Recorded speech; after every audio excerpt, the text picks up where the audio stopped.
அஸ்ஸலாமு அலைக்கும் வரஹ்மத்துல்லாஹி தஆலா வரகாத்துஹு. அன்பார்ந்த சகோதரர்களே, பெரியோர்களே, அல்லாஹ் ஜல்ல ஷானுஹு தஆலாவுடைய சாந்தி சமாதானம் நம் அனைவரும் மீதும் உண்டாகட்டுமாக. புனிதமான ஹஜ் மாசத்திலே 5வது நாளிலே திங்கட்கிழமை நாளில் இருந்து கொண்டிருக்கிறோம். ஹாஜி பெருமக்கள் எல்லாம் ஹஜ்ஜுக்காக வேண்டி தயாராக ஆகிக்கொண்டிருக்கின்றார்கள்.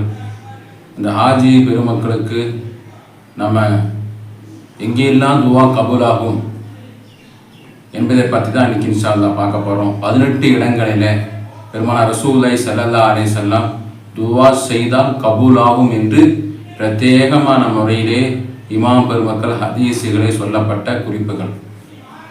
மக்கா மதீனா அந்த இடமே பூராவுமே அல்லாஹ் ஜல்ல ஷானுஹு தஆலாவுடைய ரஹ்மத்தும் பரக்கத்தும் துவாவும் கபூலாகக்கூடிய இடமாக இருந்தாலும் குறிப்பிட்ட இடங்கள் இமாம் பெருமக்கள் கோடிட்டு நமக்கு சொல்லி தந்தாங்க. அதில் ஒன்று தான் அல்லாஹ் ஜல்ல ஷானுஹு தஆலா நமக்கு கிடைக்கப்பட்ட அந்த மக்காவுக்கு உள்ளே போன உடனேயே எல்லாம் தலையை குனிஞ்சிட்டே வாங்க, நாங்கள் சொன்ன உடனே நீங்கள் அப்படி பாருங்கள் அப்படி சொல்லுவாங்க.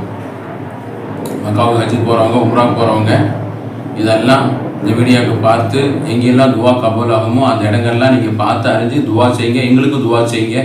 எல்லோருடைய அல்லாஹ் ஜல்ல ஷானுஹு தஆலா அந்த ஹஜ்ஜுடைய அந்த பாக்கியம், அந்த ஹஜ்ஜு கடமை எல்லோருக்கும் அல்லாஹ் கபூலாக்கி தந்து ஹஜ்ஜெல்லாம் அல்லாஹ் கபூலாக்கு அந்த ஹஜ்ஜுடைய சிறப்பெல்லாம் உங்களுக்கு அழகான நம்மளுடைய ஆரோக்கியத்துணை கிடைத்து அல்லாஹ் அந்த ஹஜ்ஜை மக்பூலான மபரூர் ஹஜ்ஜாக ஒப்புக்கொள்வானாக. உம்ரா செய்யக்கூடியவங்க அது எல்லோருக்கும் அவங்களும் பார்த்து அந்த உம்ராவுடைய எல்லா சிறப்புகளையும் உம்ரா அல்லாஹ் கபூலாக்கி தருவானாக. நீங்களும் துவா செய்யுங்க, நாங்களும் உங்களுக்கு துவா செய்யணும். அல்லாஹ் சுப்ஹானஹு வ தஆலா எல்லோருக்கும் அந்த ஹஜ்ஜுடைய பாக்கியங்களையும் உம்ராவுடைய பாக்கியங்களையும் அல்லாஹ் தந்தார் முடிவானாக. முதலாவது நம்ம காபத்துல்லா போன உடனே தலையை கீழேயே பார்த்துட்டு அந்த காபத்துல்லாவுடைய வாசலை முன்னாடி பாருங்கன்னு சொன்னோன்னா அப்படியே பார்ப்பாங்க. அந்த நேரத்தில் துவா கபூலாகக்கூடிய இடமாக இருக்கிறது. அப்போ அந்த இடத்துல என்ன துவா ஓதுவாங்க? ரப்பனா ஆத்தினா ஃபித் துன்யா ஹஸன வ ஃபில் ஆখিরাতি ஹஸனத்தும் வ கினா அஸாபன்னார். யா அல்லாஹ், இம்மை மறுமை எங்களுக்கு எல்லா நலவுகளும் நீ ஆக்கி நரக நெருப்பது யாழ்தான் எனக்கு பாதுகாப்பு செய்வாயா என்று நம்ம துவா செய்வோம். இன்னும் முன்னோர்கள் நம்ம இமாம் பெருமக்கள் சொல்லுவாங்க, அல்லாஹுவே எங்களுடைய எல்லா துவாக்களையும் நீ கபூலாக்கி தருவாயாக. ஆரம்பத்தில் பார்த்த உடனே துவா கபூலாகக்கூடிய மக்காவுடைய முகப்பை, அந்த மக்காவுடைய அந்த முன்னாடி உள்ள அந்த வாசலை பார்த்த உடனே அப்படியே ஒரு பிரமிப்பான ஒரு ஆனந்தமான, எவ்வளவுதான் நம்ம அந்த 1000 கண்கள் இருந்தாலும் பார்த்தாலும் மதிவராத கண்குள்ளா காட்சி. அந்த இடத்துல அல்லாஹுவே எங்களுடைய எல்லோருடைய அனைத்து துவாக்களையும் நீ ஏற்றுக்கொள்வாயாக என்று முதலாவது நியத்து வைங்கன்னு சொல்லுவாங்க. அப்படிப்பட்ட சிறப்பான அந்த இடம் முதலாவது துவா கபூலாகக்கூடிய இடம் முதலாவது இடமாக இருக்கிறது. ரெண்டாவது இடம் தவாஃபு செய்யக்கூடிய இடம். தவாஃபு நம்ம அந்த மக்காவில் அப்படியே சுற்றி ஒரு 7 தடவை சுற்றும் போது ஒரு தவாஃபு, அப்படி அந்த 7 தவாஃபு அப்படி அந்த தவாஃப் செய்வாங்க. 7 தடவை சுற்றினா தான் ஒரு தவாஃபு. அப்போ பெருமானார் ரசூலுல்லாஹி ஸல்லல்லாஹு அலைஹி வஸல்லம் கூறியதாக இப்னு அப்பாஸ் ரலியல்லாஹு தஆலா அன்ஹு திரும்பி வரக்கூடிய ஹதீஸில் அறிவிக்கின்றார்கள், மன்காம தவாஃபு 50 மர்ரா, எவர் ஒருவர் 50 தவாஃபுகளை செய்கின்றார்களோ அவங்களுக்கு அல்லாஹ் ஜல்ல ஷானுஹு தஆலா துவா கபூலாக்கிறான் என்று திரும்பி வரக்கூடிய ஹதீஸ் குறிப்பிடுகின்றார்கள். அப்போ அந்த தவாஃபு போனவங்க ஒரு 50 தடவை அந்த தவாஃபு செய்யக்கூடிய ஒரு சிறப்பை ஏற்று அந்த இடத்துல துவா செஞ்சு துவா கபூலாகும். தவாஃபு செய்யக்கூடிய இடம் ரெண்டாவது துவா கபூலாகக்கூடிய இடமாக இருக்கிறது. மூணாவது ஹஜ்ருல் அஸ்வத் கல் இடம். அந்த இடத்துல நம்ம எல்லாம் எல்லோரும் ஆர்வமாக முத்துவதற்காக வேண்டி விரண்டு ஓடி முத்துவாங்க. அது ஃப்ரீயாக இருக்கக்கூடிய நேரத்தில் செய்வாங்க. கொஞ்சம் கூட்டமாக இருந்தால் பக்கத்தோட முடிஞ்சால் தொடுவாங்க, இல்லை கையை இஷாரா செஞ்சால் செய்வாங்க. அப்போ அது புனிதமான அந்த கல் அல்லாஹ் ஜல்ல ஷானுஹு தஆலா நஸல ஹஜ்ருல் அஸ்வத் மினல் ஜன்னா. பெருமானார் ரசூலுல்லாஹி ஸல்லல்லாஹு அலைஹி சொல்லுவாங்க, சொர்க்கத்திலிருந்து இறக்கப்பட்ட கல் தான் ஹஜ்ருல் அஸ்வத் கல். அது வெண்மையாக இறக்கப்பட்டது. எல்லோரும் அதை தொட்டு தொட்டு முத்தம் கொடுத்து அந்த எல்லோருடைய பாவங்களும் அதை இழுக்கிறதுனால அந்த கல் அப்படியே வெள்ளையான கல் அப்படி கருப்பாகி விட்டது அப்படின்னு சொல்லுவாங்க. அப்படிப்பட்ட அந்த ஹஜ்ருல் அஸ்வத் கல் அந்த இடத்துல துவா செஞ்சால் துவா கபூலாகும். மூணாவது துவா கபூலாகக்கூடிய இடம். நாலாவது துவா கபூலாகக்கூடிய இடம் ருக்குனே யமானி. ருக்குனே யமானி என்று சொல்லக்கூடிய ஒரு மூலை, ஹஜ்ருல் அஸ்வத் கல்லுக்கு நேராக இருக்கக்கூடிய ஒரு மூலை. அந்த மோலிலேயும் நம்ம அல்லா இடத்துல துவா செய்வது, துவா கபூலாகக்கூடிய இடமாக இருக்கிறது. அதில் 70 மலக்குமார்கள் அல்லாஹ் சுப்ஹானஹு வ தஆலா நியமித்து கொண்டே இருப்பாங்க. அந்த மலக்குமார் நம்மளோட துவா கேட்கக்கூடிய துவாவெல்லாம் ஆமீன் ஆமீன் சொல்லிக்கொண்டே இருப்பாங்க. அப்படிப்பட்ட புனிதமான ஒரு இடம் தான் ருக்குனே யமானி. அதில் எல்லா துவாக்களையும் அல்லாஹ் சுப்ஹானஹு வ தஆலா கபூலாக்குவான். அப்படிப்பட்ட அந்த இடத்துலையும் நீங்கள் துவா செய்யுங்க. அது மாதிரி 5வது இடம் மக்காம இப்ராஹிம். அல்லாஹ் சுப்ஹானஹு வ தஆலா சொல்கின்ற பொழுது ஃபீஹி ஆயாத்தும் பையினாத்தும் மக்காம் இப்ராஹிம். அல்லாஹ் ஜல்லஷானஹு தஆலாவுடைய மக்காம் இப்ராஹிம் அல்லாஹ்வுடைய அத்தாட்சியில் ஆக்கப்பட்ட அந்த கல்லாக இருக்கிறது. இப்ராஹிம் நபி அலைஹிஸ்ஸலாத்து வஸ்ஸலாம் பள்ளிவாசல மக்காவை கட்டுகின்ற பொழுது கட்டிகிட்டே இருப்பாங்க. அப்போ அந்த காலகட்டத்தில் லிஃப்ட் இருக்காது, உயரமான இடங்களை எப்படி கட்ட முடியும்? அப்போ அந்த கல் ஏறி நிற்பாங்க, அது அப்படியே உயர்ந்து விடும், பள்ளிவாசலை கட்டுவாங்க, அப்படி தாழ்ந்து விடும். அப்படி அந்த லிஃப்டாக அல்லாஹ் ஜல்லஷானஹு தஆலா பயன்படுத்த கொடுக்கக்கூடிய அந்த கல் தான் அந்த மக்காம் இப்ராஹிம். உலகத்திலே முதலாக லிஃப்ட்டுகள் வந்த அந்த கல் தான் மக்காம் இப்ராஹிம். அல்லாஹ் ஜல்லஷானஹு தஆலா அழகான முறையிலே அந்த மக்காம் இப்ராஹிம் தஹருஜு மக்காம் தஹிது மக்காம் இப்ராஹிம் முஸல்லா, அல்லாஹ் ஜல்லஷானஹு தஆலா சொல்லக்கூடிய அந்த சொல்லு, அந்த இடத்துல நீங்கள் என்ன செய்யுங்க, தொழுகிடமாக நீங்கள் ஆக்கி கொள்ளுங்க.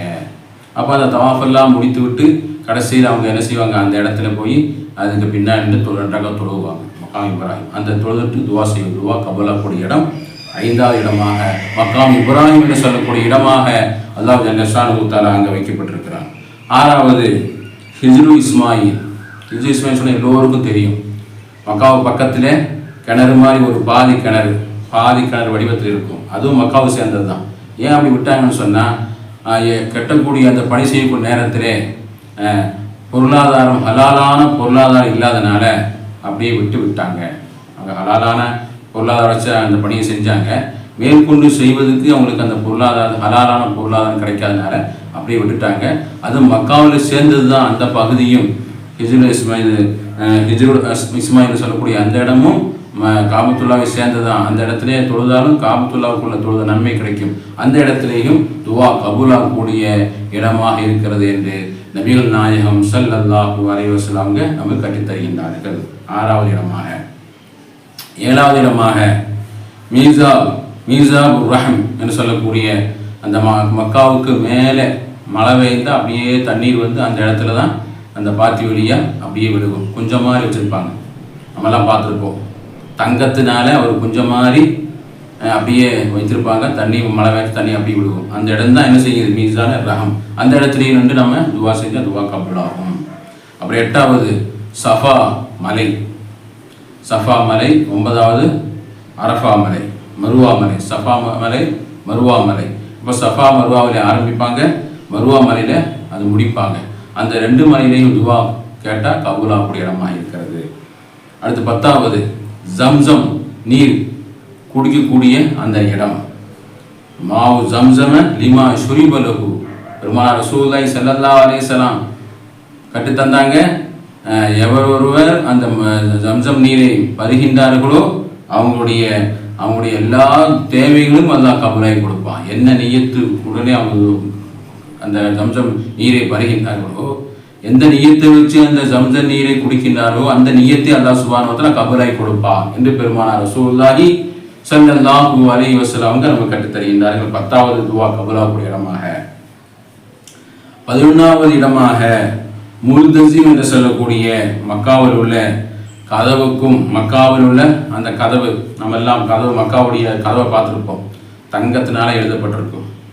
தங்கத்தினால கதவு எல்லோரும் வீடுகளையும் வச்சுருப்பாங்க. அந்த போட்டோ எடுத்து வச்சுருப்பாங்க. தங்க கதவு, அதை சாத்திர மாதிரி புடி மாதிரி தங்க கதவு, தங்கத்தை தான் ஒன்று செஞ்சு வச்சு அந்த கதவுக்கு மக்காவில் கூடிய அந்த தங்க கதவுக்கும் ஹஜ்ருல் அஸ்வது கல்லுக்கு இடையில் உள்ள அந்த பகுதி, அந்த மக்காவுடைய கதவுக்கும் ஹஜ்ருல் அஸ்வது உள்ள அந்த இடத்துக்கும் பகுதி இடப்பட்டு உள்ள மக்காவில் உள்ள அந்த இடம் தான் முல்தஸிம் சொல்லக்கூடிய இடம். அந்த இடத்தில் நின்று துவா செஞ்சால் துவா கபூலாகும். அல்லாஹ் ஜல்லஷானஹு வ தஆலா ஹாஜி பெருமக்களே, துவா இந்த இடமெல்லாம் அறிந்து கொண்டு நீங்கள் துவா செய்யுங்க. உங்களுக்கும் துவா செய்யுங்க. ஏராளமான துவா கபூலாகக்கூடிய இடமும் நேரமாக இருக்கிறது. ஒரு நேரத்தை கூட வீணாக்காமல் எல்லோருடைய துவாவும் அல்லாஹ் கபூலாக்க வேண்டும். நாங்கள் துவா செய்வோம், நீங்கள் துவா செய்வோம். அல்லாஹ் எங்களுடைய எல்லோருடைய அனைத்து துவாவும் அல்லாஹ் கபூலாக்கி தருவானாக. 11வது 12வது அரஃபா மைதானமாக இருக்கிறது, அரஃபா இடமாக இருக்கிறது. அரஃபா ஹைரு துவாய் ஹைரு துவா துவா அரஃபா, துவாவுக்களே சிறந்த துவா அரஃபா நாளில் கேட்கக்கூடிய துவா. அல்லாஹ் ஜல்ல நரக நெருப்புந்தெல்லாம் சிறந்த அதிகமான மக்களை நரக நெருப்பு அதான் விடுதலை செய்யக்கூடிய நாளில் அரஃபாவின் நாளாக இருக்கிறது. அப்படிப்பட்ட அந்த ஹாஜி பெருமக்களுக்கு அந்த அரஃபா ஹஜ்ஜுன், அந்த அரஃபா தான் ஹஜ் அவங்களுக்கு. அந்த அரஃபாவுடைய மைதானத்தில் அப்படியே அவங்க துவா செஞ்சு கொண்டே இருப்பாங்க. அப்படிப்பட்ட அந்த துவா கபூலாகக்கூடிய இடம் தான் அது. அந்த ஹைரு அருமையான ஹைரு துவாவிலே சிறந்த துவா அரஃபா கேட்கக்கூடிய துவா. அது எல்லோரும் அறியக்கூடிய விஷயம். அரஃபா நாளில் அல்லாஹ் ஜல்ல துவா கபூல் செய்வான். அப்படிப்பட்ட இடம் அந்த அரஃபாவுடைய நாள் 12வது 9வது துல் ஹஜ் மாதத்தில் செய்யக்கூடிய அந்த அரஃபாவுடைய நாள் 12வது இடமாக இருக்கிறது. 13வது இடமாக அதாவது மீனா சொல்லக்கூடிய தங்கக்கூடிய இடத்துல அந்த இடத்துலையும் ஏராளமான துவா செய்வாங்க. அந்த துவாவும் கபூலாகக்கூடிய நாளாக இடமாக இருக்கிறது மீனாவுடைய அந்த இடத்துலையும். அது மாதிரி முல்தசிபா சொல்லக்கூடிய அந்த இடத்துலையும் துவா அல்லாஹ் சுப்ஹானஹு வ தஆலா கபூலாகக்கூடிய இடமாக வைத்திருக்கிறான். அந்த இடத்துல அந்த சைத்தானுக்கு கல்லெறிவதற்கான கல்லுகளை பிறக்குவாங்க. கடைசி கட்டத்தில் பிறக்கி ஜம்ரத்துல் உக்குபா, ஜம்ரத்துல் ஊலா, ஜம்ரத்துல் உஸ்தா, ஜம்ரத்துல் உக்குபா 3 சைத்தானுடைய அந்த சைத்தானுடைய இடத்துக்கு கல்லெறிவாங்க. அப்படிப்பட்ட இடங்கள் எல்லாம் அல்லாஹ் சுப்ஹானஹு வ தஆலா 16, 17, 18 இந்த மாதிரி இடங்கள், ஜம்ரத்துல் ஊலா 16, ஜம்ரத்துல் உஸ்தா 17, ஜம்ரத்துல் உக்குபா 18, இந்த இடமெல்லாம் 18 இடங்களாக துவா கபூலாகக்கூடிய இடமாக இருக்கிறது. நம்முடைய சொந்த பந்தங்கள் எல்லாம் குறிப்பாக கோவையிலிருந்து நமது அன்னார் அபு என்று சொல்லக்கூடிய அன்னார் ஹஜ்ஜுக்கு போயிருக்கிறாங்க. நம்மளை சொல்லிட்டு போயிருக்கிறாங்க. அல்லாஹ் ஜல்லஷானஹு தஆலா அவங்க வீடியோ பார்ப்பாங்க, எல்லோரும் வீடியோ பார்ப்பாங்க. நண்பர்கள் உஸ்தாத்மார்கள் ஹஜ்ஜுக்கு போனவங்க கோயம்புத்தூர் வந்து திருப்பூர் வந்து கேரளா வந்து போகக்கூடிய எல்லோரும் நம்மளை தெரிஞ்சவங்க எல்லாம் அந்த வீடியோ பார்ப்பாங்க. எல்லோரும் இந்த 18 இடங்களை குறிப்பாக அந்த மக்காவில் கேட்கக்கூடிய துவா கபூலாகக்கூடிய இடத்துல நீங்கள் எல்லாம் துவா செய்யுங்க. நாங்களும் உட்காந்து துவா செய்வோம். அல்லாஹ் சுப்ஹானஹு வ தஆலா நம்முடைய எல்லோருடைய அனைத்து துவாக்களையும் அனைத்து நம்முடைய எல்லோருடைய ஹாஜியுடைய எல்லா ஹஜ்ஜும் மக்பூல் ஹஜ்ஜா அல்லாஹ் ஒப்புக்கொள்வானாக. உலகத்தில் இருக்கக்கூடிய அனைவருடைய குர்பானை அல்லாஹ் ஒப்புக்கொள்ளக்கூடிய குர்பானை ஆக்குவானாக. எல்லோரும் அந்த ஹஜ்ஜுடைய பாக்கியத்தை அல்லாஹ் தந்து கிருபை செய்வானாக. துவா ஏராளமான மக்கள் துவா செய்திருக்கின்றார்கள். புனிதமான அந்த ஹஜ் மாதம் சிறப்பாக அல்லாஹ்வே எல்லோரும் இந்த வீடியோ பார்க்கக்கூடிய எல்லோருடைய அனைத்து தேவைகளையும் கபூலாக்கி தருவாயாக. ஆமீன் ஆமீன் யா ரப்பல் ஆலமீன். وآخر دعوانا أن الحمد لله رب العالمين. السلام عليكم ورحمة الله تعالى وبركاته.